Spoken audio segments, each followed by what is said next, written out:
Okay, so now we are going to talk about something called the limiting reactant or limiting reagent. I will say it both ways. Notice it says reactant up at the top, but then here it says reagent. So when we have reactions that are carried out, we never have the exact mixture of reactants. There's usually an excess of one reactant, and that then the more expensive reactant is usually entirely consumed. So we have two terms. We have limiting reagent or limiting reactant, and that is the reactant that is entirely consumed. And then we have the excess reagent that is not used up or not consumed. So not consumed. Okay, so how do we know when you have to determine if there is a limiting reagent or not? Well, basically, when two amounts of reactant are given. And let me show you what I mean.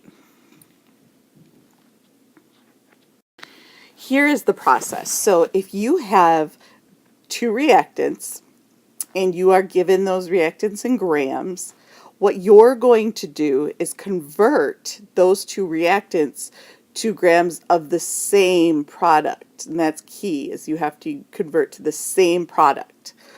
And then whatever you get is the smaller answer, that is the maximum amount of product that can be produced. The limiting reactant is the reactant that produces the smallest amount. That's the key. That's where people get messed up. And then the excess reactant is the other reactant, okay, that isn't used up. So after that, you are going to take your grams of your limiting reactant and convert it to grams of your excess reactant to determine how much excess reactant you actually need. And then, in order to determine how much excess there actually is, you take your original amount given and subtract from it what you calculated in above, and then you will be able to figure out how much you have extra. All right, so let's do an example. The first example says, because of its many uses, ammonia is one of the most highly produced inorganic chemicals. 80% of ammonia that is produced by combining hydrogen and nitrogen gases, and it is used for fertilizers. How much ammonia can be produced from a mixture of 1.00 times 10 to the 6th grams of nitrogen and 5.00 times 10 to the 6th grams of hydrogen. Okay, so I'm writing those out because I know that I have two reactants and I'm going to have to figure how much can actually be produced. And then since they're asking how much excess reactant is left over, that's obvious that means I'm going to have to solve for the limiting reactant.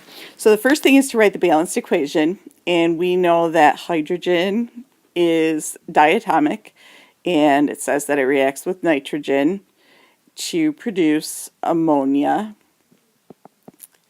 And in order to balance that, we'll put a 2 right here in front of the NH3. And then now we will put a 3 in front of the H2. And that is, at this point, it is balanced. So then, if you recall, it said that we need to convert each of those gram amounts of the reactants to grams of the same product. Well, we only have one product, so we're going to convert both of these, both the N2 and the H2, into NH3. So let's do our conversion. We start with grams. The only way we can convert from one substance to another is to use a mole ratio. we can only convert to a mole ratio or use a mole ratio if we are in moles. So we're going to convert from moles of N2 to moles of NH3, and then moles of NH3 to grams of NH3. Okay, now we know that the numbers that will go here for the mole ratio correspond with the coefficients that are in the balanced chemical equation. So a 2 will go right here in front of NH3 because that is the coefficient for NH3. And then for N2, there is no coefficient, meaning that there's a coefficient of 1, and therefore a 1 will go there. So then each of these for NH3 over here and for N2 up here, those are both going to have a 1 in front of them because we are converting between moles and grams. Nitrogen has an atomic mass of 14, and so this will be 28 grams because there are 2 of them. And NH3, nitrogen is 14 plus your 3 hydrogens comes out to 17.03. Sorry, that went up a little. Okay, then I'm going to write in the other information for the second conversion table at the same time. Sometimes that's just easier. Let's see here. Grams of H2 to moles of H2. Moles of H2 to moles of NH3. And then moles of NH3, oops, let me fix that,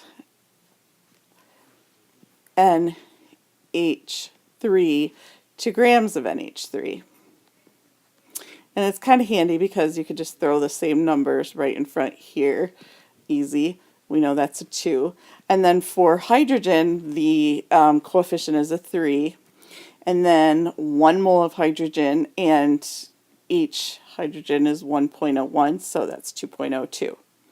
And then we need to calculate that. So once we type it in to the calculator, and it's tricky because there are, it is in scientific notation, I come up with 1.22 times 10 to the 6th grams here, and I come up with 2.81 times 10 to the 7th grams here. So of those two numbers, which is the smallest? And that will be the maximum amount of product that we can produce. So obviously it is 1.22 times 10 to the 6 grams of NH3 that can be produced. And then for part B it says LR, which is limiting reactant. The limiting reactant is the reactant that produces the least amount of product. So that would be N2. The excess reactant then is H2. Okay, so step 2 is to convert the amount produced by the limiting reactant, which we just said above is going to be 1.22 times 10 to the 6th grams of NH3. And we are going to convert back to figure out how much of the excess reagent we actually need. So if we look at that, we will convert from grams of NH3 to moles of NH3, then moles of NH3 to moles of H2, because that is our excess reactant, then moles of H2 to grams of H2. So 1 mole of NH3, we know that the molar mass of NH3 is 17.03. Moles of NH3, there 2 is the coefficient. For H2, the coefficient is 3. And for 1 mole, the molar mass for H2 is 2.02. When I calculate that, and of course you should maybe pause right here and calculate it for yourself, when I calculate that, I get 2.17 times 10 to the fifth grams of H2.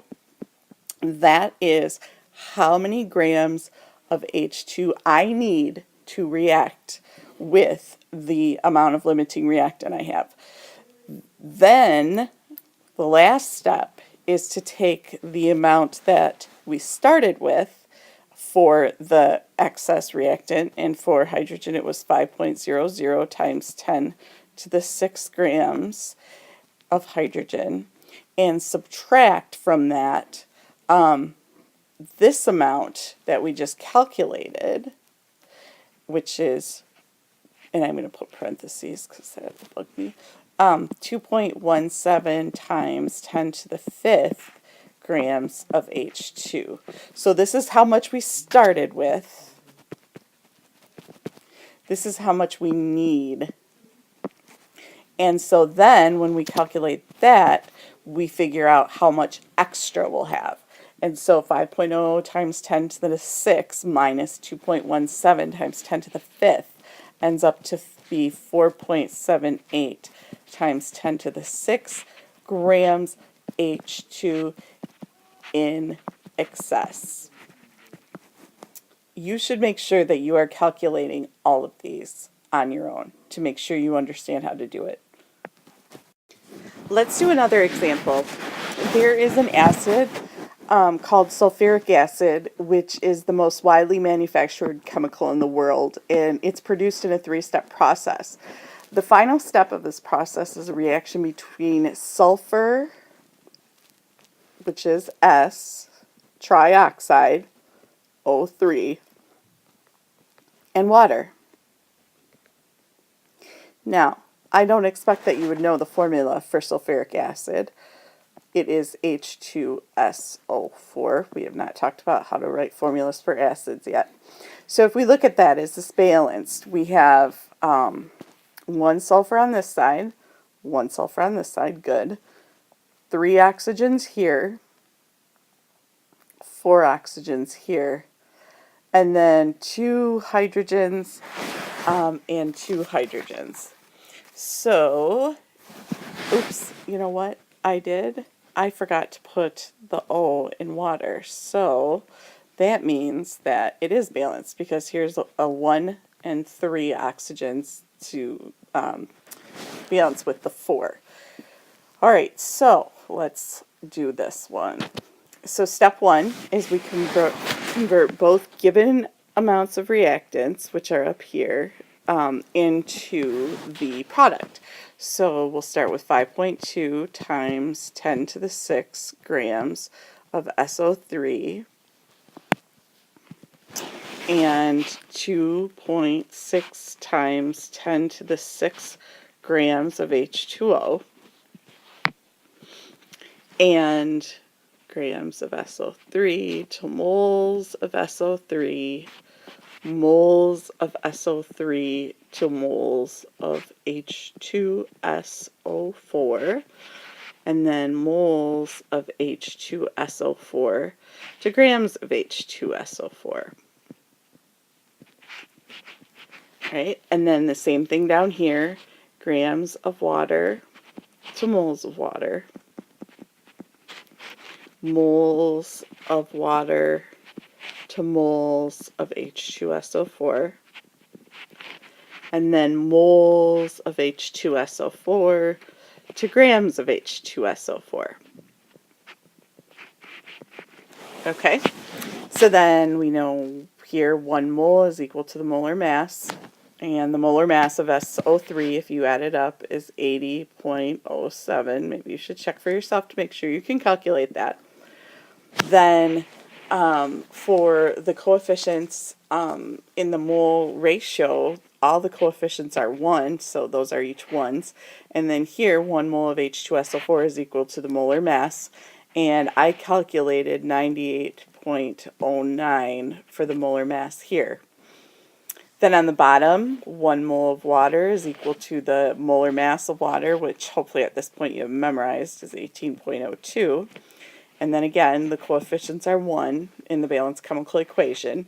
And then 1 mole of H2SO4 is 98.09 grams of H2SO4. And then you will calculate that. And so you're going to calculate 5.2 times 10 to the 6th times 98.09 equals divided by 80.07.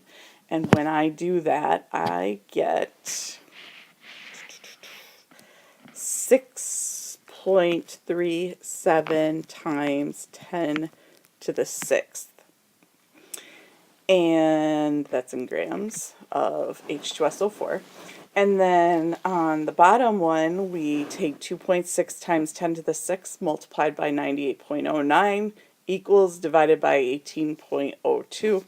And when I do that, I get 1.42 times 10 to the 7 grams. Clearly you can see that the smaller amount is the 6.37 grams. And so what is the maximum amount of product produced? That is 6.37 times 10 to the 6 grams of H2SO4. The limiting reactant is the SO3. The excess reactant is the H2O, which of course makes perfect sense because water's everywhere and you have a lot of it. So the more expensive of the two would be SO3. So then the final part is to figure out how much of the excess reactant you need and then how much you'll have left over. So we just said that we ended up with 6.37 times 10 to the 6 grams of H2SO4. So we want to convert that back to the excess reactant to see how much of it we need. So grams of H2SO4 to moles of H2SO4, moles of H2SO4 to moles of H2O, because that's our limiting reactant, or excuse me, excess reactant, my bad. Moles of H2O to grams of H2O. And the double line. All right, so 1 mole, and we calculated above that the molar mass is 98.09. And we know that the coefficients are all 1s. And we know that 1 mole is equal to the molar mass, which is 18.02 grams of water. So when we calculate that, we end up with the number 1.17 times 10 to the 6th grams of water. That is how much we need. So we were given in the beginning that we had 2.6 times 10 to the 6 grams of water. And now we know we need 1.17 times 10 to the 6 grams of water. And when we calculate that, we will figure out how much we have in excess. So again, this is what we had at the start. This is what we need. And this is what we'll have in excess, what we calculate right down here. And when I calculate that out, I get 1.43 times 10 to the 6th grams of water in excess. Okay, now your homework is to finish the rest of the problems. There are 3 more, number 3, number 4, and number 5. So your homework, number 3, 4, and 5 in the rest of the packet, the last page. Okay. Follow these steps and you should have no problem. Thanks.